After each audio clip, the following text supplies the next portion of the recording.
2 Kings chapter 19. Humingi ng advice si Hezekiah kay Isaiah. Nang marinig ni King Hezekiah ang report nila, pinunit niya ang damit niya, nagsuot ng damit panluksa at pumasok sa temple ni Lord. Pinadala niya kay Prophet Isaiah ni anak ni Amos, si Eliakim, na in charge sa palasyo, ang sekretary ni Shebna, at ang mas matatandang priest na pare-parehong nakadamit panluksa. Sinabi nila sa prophet, ito ang pinapasabi ni Hezekiah.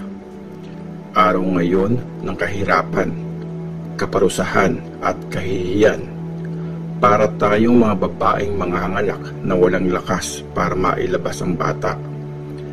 Narinig sana ni Lord na Diyos mo ang mga sinabi ng official na pinadala ng hari ng Assyria para laitin ng Diyos na buhay.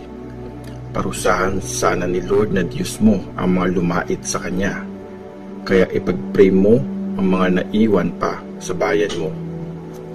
Pagdating ng mga servants ni King Hezekiah kay Isaiah, sinabi sa kanila ni Isaiah, sabihin niyo sa hari, ito ang sabi ni Lord.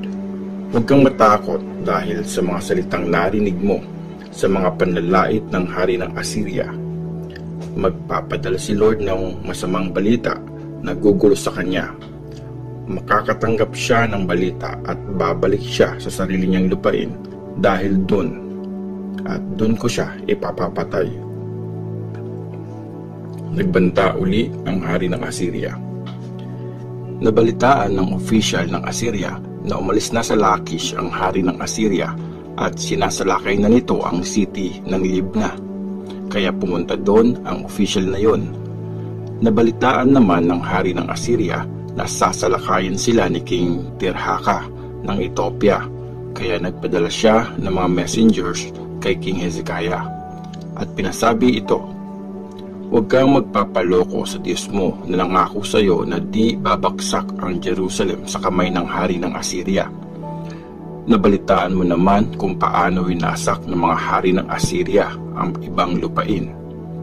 Sa tingin mo ba makakaligtas ka? Nailigtas ba ng mga Diyos nila ang mga cities ng Gozan, Haran, Rezep at ang mga taga Beth-Heden na nasa Telasar na winasak ng mga naunang hari sa akin? Nasaan na ang mga hari ng mga cities ng Hamath, Arpad, Sepharvaim, Hena at Eva? Binasa ni Hezekiah ang letter na dala ng mga messengers. Pagkatapos, umakyat siya sa temple at nilatag ang letter sa harapan ni Lord. Tapos, nagpray siya. O Lord, Diyos ng Israel na nakaupo sa trono, sa ibabaw ng mga kerubim, ikaw ang Diyos, ikaw lang, sa lahat ng mga kaharian sa mundo. Ginawa mo ang langit at ang lupa. Pakinggan mo po ako, O Lord. Tingnan mo po sana kami, O Lord. Narinig mo ang pangiinsulto ni Sennacherib sa iyo, Diyos na buhay. Totoo nga, O Lord, na winasak ng mga hari ng Assyria ang maraming bansa. Sinunog nila ang mga Diyos ng mga bansang yon. Di naman totoong Diyos ang mga yon, kundi mga kahoy at bato na gawa ng mga tao. Ngayon, Lord na Diyos namin, iligtas mo po kami sa hari ng Assyria para malaman ng lahat ng kaharian sa mundo na ikaw lang, O Lord, ang nag-iisang Diyos. Ang message ni Isaiah kay King Hezekiah. Nagpadala ng message kay Hezekiah si Isaiah na anak ni Amos at pinasabi ito. Ito ang sabi ni Lord, ang Diyos ng Israel. Narinig ko ang prayer mo tungkol kay Sennacherib ng Assyria. Ito ang pinapasabi ni Lord tungkol sa kanya. Pinagtawanan at hinamak ka ng mga anak ng Zion. Sa likuran mo'y umiiling-iling ang mga anak na babae ng Jerusalem. Sino sa palagay mo ang nilait at nilapastangan mo? Sino ang sinagawan at ang pinagyabangan mo? Ako, ang banal na Diyos ng Israel, ang iyong kinakalaban. Gamit ang mga messengers mo, hinamak mo akong si Lord at pinagmalaki mo pa. Gamit ang mga karwahe ko, Inakyat ko ang pinakatuktok ng mga bundok hanggang ang dulo ng Lebanon aking naabot para putulin ang matataas na puno ng cedar at mga piling puno ng cypress. Pinuntahan ko kahit ang pinakamalayong lugar at pinasok ko ang pinakamakapal nitong gubat. Naghukay ako ng mga balon at ininom ang tubig doon sa ibang lupain. Pagtapak ng aking talampakan, natuyo ang Nile River sa Egypt. Ngayon, makinig ka. Hindi mo ba nabalitaan na matagal ko na itong plinano? Tinakda ko na itong mangyari noong unang panahon. Nangyari na ngayon ang lahat ng iyon. Pinabagsak mo ang mga cities na napapalibutan ng matitibay na pader at ginawa mo silang mga nakatambak na guho. Ang mga nakatira doon ay walang nagawa. Sila ay natulala at sobrang napahiya. Para silang mga halaman sa gitna ng kabukiran at para silang damo sa ibabaw ng mga bubungan. Nalalanta na bago pa man magsitubuan. Alam ko kung kailan ka uupo, pati ang pag-alis at pagdating mo. Nalalaman ko rin naman na ako ay iyong kinasusuklaman. Dahil sa sobrang galit mo sa akin at nakarating na sa akin ang kayabangan mo. Lalagyan ko ng hook yang ilong mo. Tatakpan ko rin yang bibig mo at ibabalik kita sa iyong pinagmulan. Tapos, sinabi ni Isaiah kay King Hezekiah, ito ang magiging sign para sa iyo. Sa taon na ito, kakain kayo mula sa mga halamang kusang tumutubo sa lupa. Sa ikalawang taon, kakainin niyo naman ang mga bungang galing sa mga tumubong yun. Sa ikatlong taon, magtatanim kayo ng mga butil at mag-aani. Magtatanim kayo ng mga ubas at kakainin ang mga bunga nito. Parang halamang muling mag-uugat, pailalim, tutubo pataas at mamumunga ang mga nakasurvive na member ng angkan ni Judah.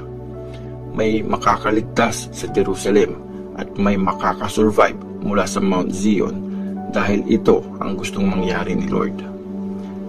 Ito naman ang sabi ni Lord tungkol sa hari ng Assyria. Hindi siya makakapasok sa city na ito at di rin siya makakapagpana ng kahit isang araw. Hindi niya ito malulusob gamit ang shield at di rin siya makakapagtambak ng lupang tuntungan para malusob ito. Kung saan siya dumaan papunta rito, doon din siya dadaan pabalik sa city niya. Hindi siya makakapasok sa city na ito. Akong si Lord ang nagsasabi nito. I-defend at ililigtas ko ang city na ito alang-alang sa karangalan ko at sa promise ko kay David na servant ko. Nung gabing yon, pumasok ang angel ni Lord sa camp ng Assyria at pinatay ang 185,000 na mga sundalo. Pagdating ng umaga, nagkalat na ang mga bangkay sa camp. Kaya umalis si King Sennacherib ng Assyria. Umuwi sa Ninive at doon nanirahan. Isang araw, habang nag-worship si Sennacherib sa temple ng Diyos niyang si Nisroch, pintay siya ng mga anak niyang sina Adramelech at Sharezer. Tapos, tumakas sila papunta sa lupain ng Ararat. Si Esarhaddon ang pumalit na hari sa tatay niyang si Sennacherib. 2 Kings chapter 20. Nagkasakit at gumaling si Hezekiah. Noong panahong iyon, nagkaroon ng malalang sakit si Hezekiah na halos ikamatay niya. Dinalaw siya ni Prophet Isaiah na anak ni Amos at sinabi nito, ito ang sabi ni Lord, ihanda mo na ang lahat sa bahay mo dahil malapit ka nang mamatay. Hindi ka nagagaling sa sakit mong yan. Tapos, humarap si Hezekiah sa pader at nagpray siya kay Lord. Nakikiusap ako, O Lord, alalahanin mo sana na namuhay ako ng tapat at buong puso at ginawa ko ang tama sa paningin mo. At umiyak na matindi si Hezekiah. Pero bago pa makaalis si Isaiah sa gitna ng courtyard, nagsalita si Lord sa kanya. Bumalik ka at sabihin mo kay Hezekiah ang hari ng bayan ko. Ito ang sabi ni Lord, ang Diyos ng ancestor mong si David. Narinig ko ang prayer mo at nakita ko ang mga luha mo. Kaya pagagalingin kita. Sa 3 araw, makakapasok ka sa aking temple. Dadagdagan ko ng 15 years ang buhay mo. Liligtas kita at ang city na ito sa kamay ng hari ng Assyria. I-defend ko ang city na ito alang-alang sa karangalan ko at sa promise ko kay David na servant ko. Sinabi ni Isaiah sa mga servants ng hari, magdala kayo ng dinikdik na mga dahon ng fig. Tapos, tinapal nila ito sa bukol ng hari para gumaling siya. Tinanong ni Hezekiah si Isaiah, ano ang magiging sign na pagagalingin nga ako ni Lord at makakapasok ako sa temple niya sa 3 araw? Sumagot si Isaiah, magbibigay ng sign sa iyo si Lord na gagawin niya ang sinabi niya. Ngayon, anong mas gusto mo? Aninong bumababa ng 10 steps o umaakyat ng 10 steps? Sumagot si Hezekiah, madali sa anino ang umakyat ng 10 steps, kaya pababain mo ito ng 10 steps. Kaya nagpray si Prophet Isaiah kay Lord at pinababa nga ni Lord ang anino ng 10 steps sa hagdanang pinagawa ni Ahaz. Mga messenger mula sa Babylonia. Noong time na yon, hari ng Babylonia si Merodach Baladan na anak ni Baladan. Nabalitaan niyang nagkasakit si Hezekiah, kaya sinulatan niya ito at pinadalhan ng regalo. Winelcome ni Hezekiah ang mga messenger. Pinakita niya sa kanila yung lahat ng kayamanan niya, ang kanyang silver at gold, mga pabango, mamahaling oil, mga armas at lahat ng gamit sa bodega. Pinakita ni Hezekiah ang lahat ng laman ng palasyo niya. Tapos, lumapit si Prophet Isaiah kay King Hezekiah at tinanong nito, anong sabi ng mga lalaking ito? Saan ba sila galing? Galing sila sa malayong bansa ng Babylonia, sagot ni Hezekiah. Anong nakita nila sa palasyo mo? Tanong uli ni Isaiah. Sumagot si Hezekiah, nakita nila lahat ng laman ng palasyo. Wala akong tinago sa kanila. Tapos, sinabi ni Isaiah kay Hezekiah, pakinggan mo ang sabi ni Lord. Tandaan mo, darating ang araw na kukunin ng Babylonia ang lahat ng laman ng palasyo mo at lahat ng inipon ng mga ancestors mo hanggang sa araw na ito. Walang matitira ni isa sa mga yon. Dadalhin din nila bilang mga bihag ang ilan sa mga anak mong lalaki at gagawin silang mga eunuch sa palasyo ng hari ng Babylonia. Sumagot ang hari, mabuti naman pala ang message ni Lord sa akin. Sinabi niya ito kasi akala niya mananatili ang kapayapaan at security habang nabubuhay siya. Ang pagkamatay ni Hezekiah. Nakasulat sa libro ng history ng mga hari ng Juda ang iba pang pangyayari tungkol kay Hezekiah, ang lahat ng tagumpay niya at ang pagpapagawa niya ng ipunan ng tubig at daanan ng tubig papunta sa city. Namatay si Hezekiah at nilibing sa libingan ng mga ancestors niya. Ang anak niyang si Manase ang pumalit sa kanya bilang hari.